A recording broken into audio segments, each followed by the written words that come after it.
जय गजानन, जय काका जी। नमस्कार साथियों, मेरी इस YouTube चैनल पर आप सबका हार्दिक अभिनंदन। इससे पूर्व कि मैं अनुभव साझा करूं, आपसे नम्र विनंती है कि मेरी इस चैनल को, मेरे इस वीडियो को लाइक व शेयर अवश्य करें। चैनल को सब्सक्राइब करें, बेल आइकॉन अवश्य दबाएं, जिससे नए वीडियो के नोटिफिकेशंस आपको मिलते रहें।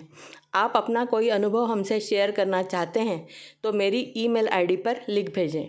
मेरी ईमेल आईडी डिस्क्रिप्शन बॉक्स में नीचे दी हुई है। आपका अनुभव शेयर करने में हमें खुशी होगी। तो चलिए आज के अनुभव की शुरुआत करते हैं। आज मैं शिरडी के संत श्री साईं बाबा के संबंधित एक अनुभव बताने जा रही हूँ। एक संत तुल्य साधक ने मुझे यह अनुभव बताया है।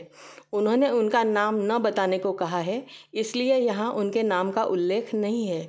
यह घटना 1966 या 67 की है, जब उनकी पत्नी 7 या 8 वर्षीय बालिका थी।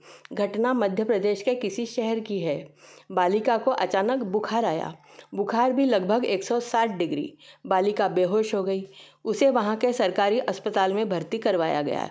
4-5 दिन हो गए। डॉक्टर्स ने हाथ उठा दिए, कहा कि इसे घर ले जाइए, यह 3 दिन की मेहमान है।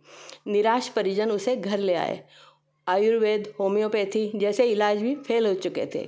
परिजन अब हाथ टेक चुके थे। अचानक रात्रि को 8 बजे एक साईं बाबा की उपासक महिला इनके घर आई।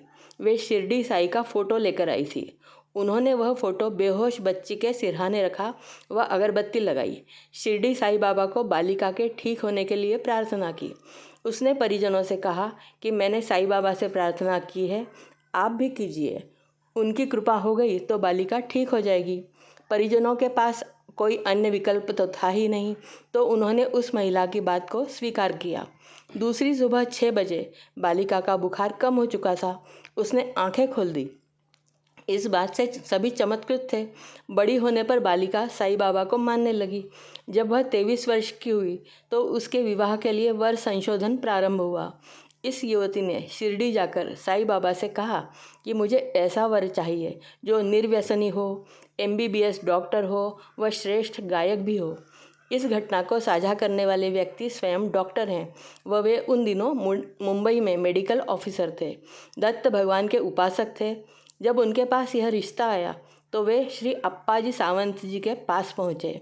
अप्पाजी दत्त भगवान के अनन्य भक्त थे। दत्त भगवान से उनका संवाद होता था। अप्पाजी फटी बनियान और निकर पहनकर काले कंबल पर बैठे हुए थे। डॉक्टर साहब ने उनसे मिलकर उनसे पूछा कि एक ऐसा रिश्ता आया है, क्या उत्तर दूं? उस समय डॉक्टर साहब ने लड़की देखी भी नहीं थी। अप्पाजी कुछ मिनटों के लिए लेटकर समाधि अवस्था में चले गए। फिर उठकर बोले कि दत्त भगवान ने मुझे लड़की दिखा दी है। लड़की बहुत गोरी, रशियन जैसी, सुनहरे बाल वाली, पर दुबली है। चरित्र की बहुत अच्छी है, तुम हाँ कर दो। डॉक्टर साहब ने अप्पाजी की बात मानकर लड़की को हाँ कर दिया।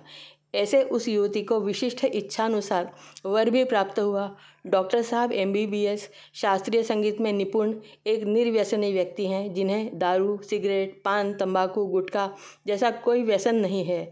ऐसा लड़का मिलना तो कठिन ही था, क्योंकि ये 3 गुण एक साथ मिलना कठिन होते हैं, पर साईं बाबा के लिए क्या कठिन था। अब साईं बाबा के बारे में किसी सनातन विरुद्ध षड्यंत्र के अंतर्गत आजकल लोगों को भ्रमित किया जाता है। वे शुद्ध महाराष्ट्रियन ब्राह्मण थे। वह केवल मराठी ही बोलते थे। एक उच्च कोटि के संत थे। वैसे भी कहते हैं कि जात न पूछो साधु की। संत धर्म जाति तो क्या, मनुष्य व प्राणी में भी भेद नहीं करते। वे सभी जीवात्माओं से प्रेम करते हैं। तो अगले वीडियो में संत गजानन महाराज के एक दिव्य अनुभव को लेकर पुनः उपस्थित होंगी। तब तक के लिए नमस्कार।